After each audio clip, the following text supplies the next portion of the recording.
Fantasy freaks and geeks, what's going on? James Coe here with you. Happy holidays to everyone out there. I think this is going to be the only podcast of the week. I mean, shoot, do you guys really want to listen to a fantasy pod? I know it's the fantasy championships, but do y'all really want to listen to a fantasy podcast during Christmas? I don't know. During Christmas time, man, I'm not sure. Anyways, I know I got to do family stuff. I got to go out there, be a dad, be a husband, all that kind of stuff, man. So this might be the only podcast of the week, but shoot, you guys know me, man. I can't stay away. I might try to get back here on Friday, so I don't know. We'll find out. Anyways, let's talk about the waiver wire here, and actually, let's start with the most impactful fantasy news of the week, and that is Diontae Johnson joining the Houston Texans. Now, it's a waiver wire episode, so I'm assuming Diontae Johnson is actually out there in quite a number of leagues. I cannot imagine, folks, we're holding on to Diontae Johnson when this dude is refusing to go into ball games and he's getting waived by the Baltimore Ravens. So I don't know, but if he is available, I would absolutely go pick him up. You want to know why? Not only is there a clear need for Diontae Johnson in Houston, right, to play opposite of Nico Collins. There's no Tank Dell. There's no Stephon Diggs. This is a playoff team. They have to play. They've got to go and win some football games, and they need this guy. They need this guy bad, boy. Let me tell you right now. But here's the real reason why you need to go play this guy. Despite the fact he's going to have like 4 days to learn the playbook. You know who he's playing this week? He's playing the Baltimore Ravens. That is crazy, bro. I cannot believe his first game back with the Houston Texans is going to be against the Baltimore Ravens. That is absolutely bonkers, bro. I love it. I am here for it. Diontae Johnson released by the Ravens and his first game back is against the Ravens? Come on, man. You can't write this stuff. This is great. I love it, man. Sign me up. Anyways, but yeah, look, listen.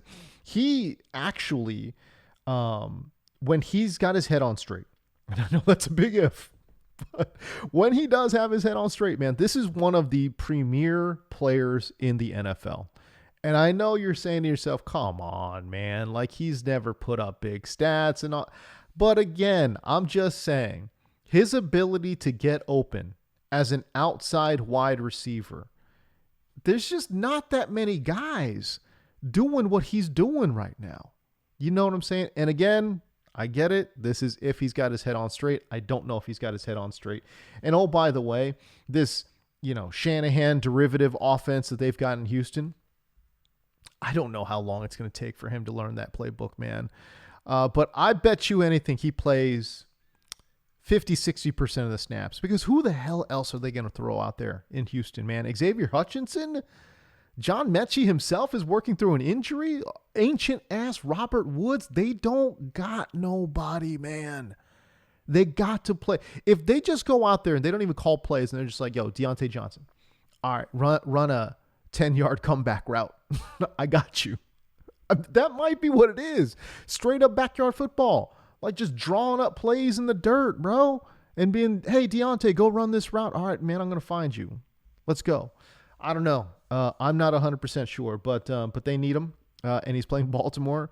Straight up crazy revenge game narrative going on right now. I love it. I love it. All right, let's talk about the waiver wire very quickly. There's really not that many names. And here, let's be frank. Okay, if you're in the fantasy championships right now, I don't think you really need a lot of these dudes, right? Diontae Johnson is interesting, but even he is not a must-add, despite the narratives, despite me having fun with it, right? Talking about revenge and all that. Even he is not a must pick up and a must start because, again, what kind of role is he going to have? He's going to be with the team for like 17 seconds, bro. Like he's going to learn this playbook in 3 minutes? Maybe he does. I don't think he will, though.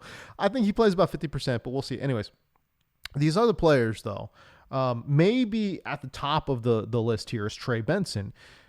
But even Trey Benson, is working with an ankle injury right now. We don't know what his status is. James Conner, we don't know what his status is.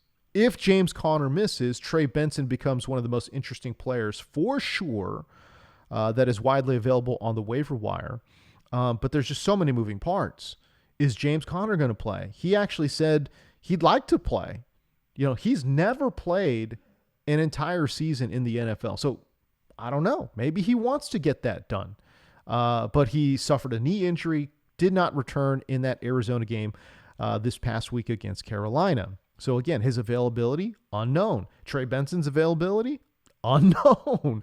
When you run that waiver wire, we're going to have no idea whether or not Trey Benson is going to be a thing or not. So a lot of moving parts right here. Now, let's talk about contingency plans here. Let's say you've got James Conner. All right. He doesn't go. Trey Benson doesn't go. Next man up would be Michael Carter. But again, is this guy a guy that if you're in your fantasy championships, you want to run with Michael Carter? I don't know. Listen, I was all in on Patrick Taylor. Mea culpa, that's a my bad. That's a bad whiff from your boy. I loved Patrick Taylor this week, and he didn't do jack squat, right? Kendre Miller, another popular waiver wire running back, didn't do jack diddly squat in this matchup against Green Bay, right? So I would think I would put Michael Carter kind of sort of in that grouping. He's taking on the LA Rams. Rams got a below average defense. So, it's at least an okay matchup, but are we really trusting that? I don't know, man. For those wondering, Emari Demercado is on IR with an injury there. So that's why we're talking about Michael Carter here. So I don't know. Anyways, we'll see. DJ Dallas could potentially be in the mix too, which is crazy to say. So not 100% sure what the Arizona backfield clarity looks like right now. The Rams, again, below average defense. Interesting stat. They are bottom 10 in rush yards allowed to the running back position. Other running back options for those of you in deeper leagues are possibly injury replacements as well. Ameer Abdullah, I don't know what his availability is. I'm assuming in most competitive leagues he's gone because, shoot, man, he's been playing pretty well. Over his last 5 games, he's averaging 4.6 targets, 4 receptions, and more than 53 scrimmage yards per game. I mean, this is before we even include the 3 times that he has scored in that 5-game stretch. He's actually been pretty decent. You know what I mean? Flirting with double digits each and every week in full point PPR. Bottom line is he is a more versatile player. He's a more explosive player. He's just a straight up better player than Alexander Mattison at this point. And I can't believe I'm saying that because Ameer Abdullah has not been relevant since like the Reagan administration. You know what I'm saying? Ameer Abdullah has not been relevant since Clinton was in office. I mean, come on, bro. What is going on? But here we are, Las Vegas Raiders. This is why they can't win a football game. Okay, Jalen McMillan against Dallas. I am assuming he is gone, but if he is available, obviously you want to go pick up Jalen McMillan. He has gone absolutely cray-cray over the last few weeks with 21.9, 18.5, and 16.7 PPR points in 3 straight games. He's been having a huge tear of games right now. The targets, by the way, have just gone way up. Over his first 8 games, he averaged just 3.4 targets per game. And then over his last 3, he has nearly doubled that target share, averaging 6.7 targets per contest. Okay, at tight end, how about Chig Okonkwo taking on the Jacksonville Jaguars? Again, I feel like I should say another mea culpa here because I really didn't believe that Chig Okonkwo would follow up a huge game with another huge game because, shoot, he's never done that in his career. Not only is this the first time he has seen double-digit... Look, let me put it to you this way. This is the first time he has ever seen double-digit targets in back-to-back games. You want to know why? He's never had a double-digit target game in his life until these past 2 weeks. That's what's crazy. That is what's crazy. 2 weeks ago, he set a career high with 10 targets. That was a career high. Then I get on the microphone and I'm like, I'm not really buying this. I don't know about Chig Okonkwo. And then you know what he does? You know what this MFer does? He goes out there and sets another career high. 11 targets just this past week. That is crazy. He turned that into 9 receptions for 81 yards, a straight up huge game in PPR. But here's the thing. The receptions, 9, and the yardage, 81, also career highs. That is nuts. So for me to come out here and say, oh yeah, you you don't want to chase those points with Chig. I mean, talk about being wrong. Holy hell. The guy goes out and has a career game. That is insane, bro.